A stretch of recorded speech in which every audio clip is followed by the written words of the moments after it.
एक तो किसी को मुझ पर यकीन ही नहीं है। आज कंपनी में एक मसला हो गया था, लेकिन मैंने मोहसिन अंकल को फोन करके कंपनी के साथ अपनी लॉयल्टी का सबूत दे दिया। ये तो तुमने अच्छा किया बेटा। ऐसा क्या हो गया तुम्हारी कंपनी में?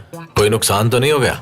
नहीं भी हुआ तो ये करवा देगा। अभी तो कोई नुकसान नहीं हुआ, लेकिन भाई मुस्तकबिल में उन्हें बहुत बड़ा नुकसान होगा। लेकिन अचानक से ऐसा क्या हो गया? कंपनी तो अच्छी चल रही है उनकी। मोहसिन अंकल और करीम के दरमियान झगड़ा हो गया। करीम ने आयशा के मैथ्स टीचर को उसके घर जाकर मारा और फिर पुलिस करीम को गिरफ्तार करके ले गई। करीम के गिरफ्तार होने का ये नुकसान हुआ कि वो एक बहुत ही इंपॉर्टेंट मीटिंग में शामिल नहीं हो सका। मीटिंग एक अमेरिकन क्लाइंट के साथ थी। करीम के मीटिंग में ना पहुंचने की वजह से क्लाइंट नाराज हो गया और कॉन्ट्रैक्ट भी साइन नहीं हो सका। तो बस इसी बात पे मोहसिन अंकल ने करीम की बहुत बेइज्जती की। करीम भी गुस्से में आकर मोहसिन अंकल के सामने बोल पड़ा। करीम ने सब कुछ छोड़कर घर से जाने का फैसला कर लिया और हाँ, आयशा ने कहा मैं भी करीम के साथ ही जाऊंगी। बस इस सब की वजह से मोहसिन अंकल को भी गुस्सा चढ़ गया। ओह खुदा, मुझे तो लगता है मुझे कुछ हो जाएगा। मैं आप इस बारे में मत सोचिए। ये ले पानी पिए, ये ले। अरहम, तुम किस किस्म के इंसान हो? हाँ? इतना कुछ हो गया और तुम्हें कोई फर्क ही नहीं पड़ता।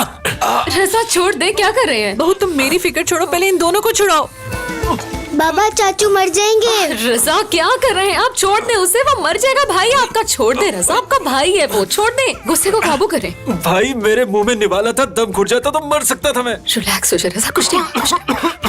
बेवकूफ, तुम्हारी बहन और बहनोई के साथ इतना कुछ हो गया, लेकिन फिर भी तुम्हें अपनी पड़ी है। तुम्हें तो शर्म से डूब मरना चाहिए। लो भला उसके साथ क्या हो सकता है? वो करीम यीदर है, वो तो कल को अपने बाप के साथ सुलह कर लेगा। मेरा क्या होगा? मैं गलत साइड पे खड़ा नहीं हो सकता भाई, सॉरी। तुम फिर गुस्सा दिला रहे हो मुझे। अरहम बेटा, आयशा कहाँ पर है? करीम कहाँ पर है? अगर वो अपने घर पर नहीं है तो फिर वो कहाँ गए हैं? कुछ पता है तुम्हें? उनके पास बहुत पैसा है, किसी भी होटल में कमरा ले लिया होगा। उस कमीने को मैं नहीं छोड़ूंगा, उसे मार पड़नी चाहिए। उसका शौहर ये काम कर चुका है और आपको तो मारने का बहाना चाहिए होता है। क्या इतनी मार काफी है उसके लिए? जी काफी है। तो भूल जाओ आप इस कुछ बात मत कहना। को। कुछ मत करना तुम। ओ हाँ, एक बात तो भूल ही गया। करीम घर से जाते वक्त जेब खाली करके गया था अपनी। गाड़ी की चाबी, क्रेडिट कार्ड, पैसे सब कुछ टेबल पर फेंक कर गया। ओह खुदाया। बस भाभी, मुझे उसकी यही बात समझ नहीं आई।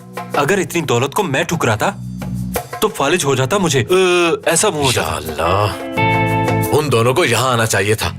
मुझे उन पर भी गुस्सा आ रहा है। भाई वो फुरकान के घर गए हैं। हाँ, क्या कहा? एक कुंवारे लड़के के घर में रहेंगे तो लोग बातें करेंगे। आयशा को फोन करो अरहम। शायद वो लोग यहाँ इसलिए नहीं आए क्योंकि आयशा का कमरा बहुत छोटा है।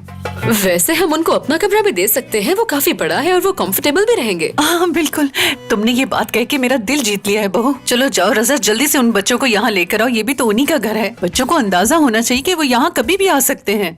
मैं उन्हें लेकर आऊंगा अम्मी।